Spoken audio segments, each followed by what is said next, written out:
get asked questions all the time about how to avoid common mistakes. People have a rough time braiding.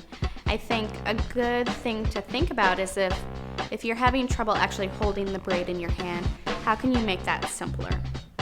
Whether it's maybe your hair is too slippery, or it's been flat ironed, or it's really, really soft, adding something that's going to give it a little texture like a beach spray or a little bit of hairspray, or even if, for some people it works best if they just air dry their hair. You almost want a puffy, fluffy appearance to the hair.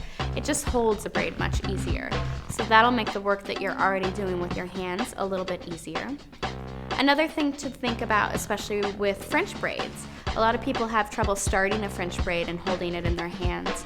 I would suggest taking, when you create your 3 strands, the middle strand, put a clear rubber band on, and then start braiding your other pieces over the top.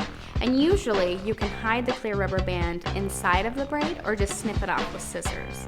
But that'll help you get a great start with the braid. So then that allows you to, once you get that base, that start, it allows you to really zoom through that braid and kind of build up a little confidence in the dexterity that you need. Braiding takes practice.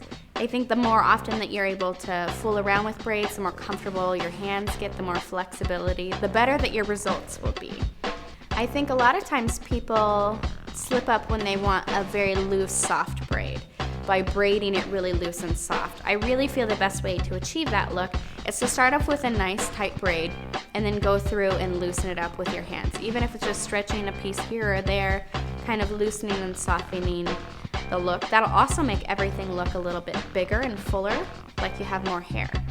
So don't be afraid of going nice and tight and then go through the end and loosen everything up afterwards.